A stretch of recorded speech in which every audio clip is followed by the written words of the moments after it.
I love running, but running is hard. It can feel great and painful at the same time. If you were to tell me that I need to run a marathon tomorrow, I would probably laugh so that I didn't cry. But if you were to give me a reasonable amount of time, sure, I'd be able to mentally prepare, physically train, and probably get super excited about it. Come marathon day, I'd be totally ready and motivated to do my best. Running is hard, and life is hard too. The good news is that students already know that.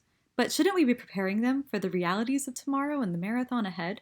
These are 5 challenges students need to prepare for, and some ideas of how we as educators can help them train.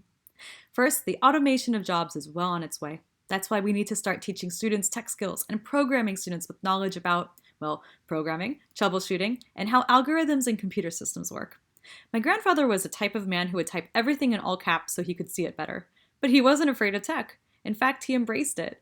We need to teach students to be like my grandfather, able to understand computers, at least fundamentally, and not be hesitant or reluctant toward them. They should be empowered to be curious and to explore that curiosity. To do this, teachers can use student-centered learning to teach these skills to ensure students can learn at their own pace. Perhaps incorporating project-based learning can be helpful, like having students work together to create tech manuals or use the jigsaw method. Another challenge for students will be human skills. Look, we're social creatures, right? So learning to socialize will be key. I predict that the most important skills will be communication, collaboration, and critical thinking. How did you feel about group projects when you were a student? Did you ever dread doing them? Because I sure did. But the more practice and experience students get, the better they'll all be, from the students who carry the team to the stragglers. Students can engage in Model UN or debate competitions to learn collaboration, listening, and communication, let alone countless other abilities that come with the territory. And it's quite sad, but in reality, income inequality will continue to increase. And this is another huge challenge. It will be low skill, low pay versus high skill, high pay jobs. Companies in countries with more wealth will be able to secure new tech sooner than others, which will widen economic and wage gaps.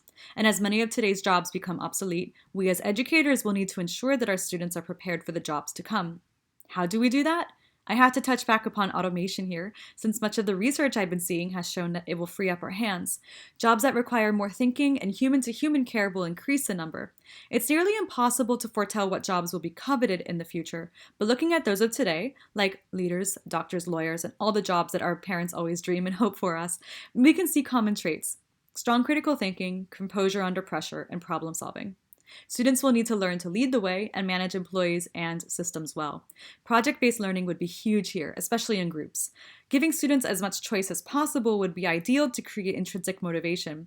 Together, they can imagine some business, real or imaginary, and prepare, propose, and negotiate business plans together. It sounds like Shark Tank, right? That would be an awesome activity for this. Adulting is hard, and that has never changed. That's another challenge that's not unique at all to the 21st century. Monty Python has been teaching us this for years, so why aren't we teaching it?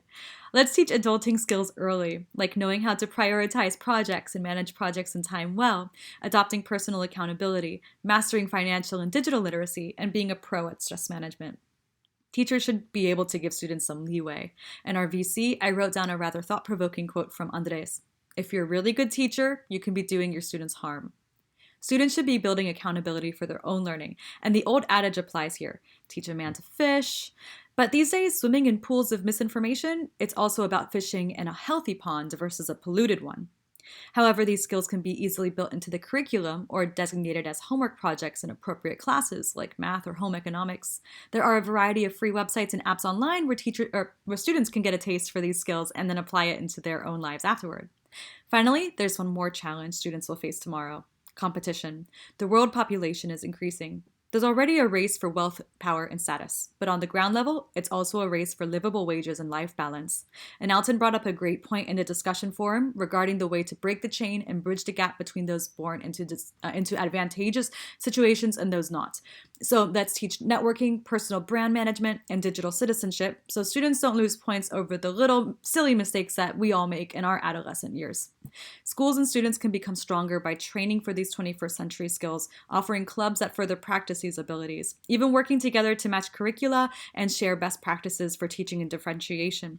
A marathon is just made of mile markers. Let's reveal where those markers will be early on. It will make them a lot more attainable for everyone, and who knows, maybe our students just might even get excited about it.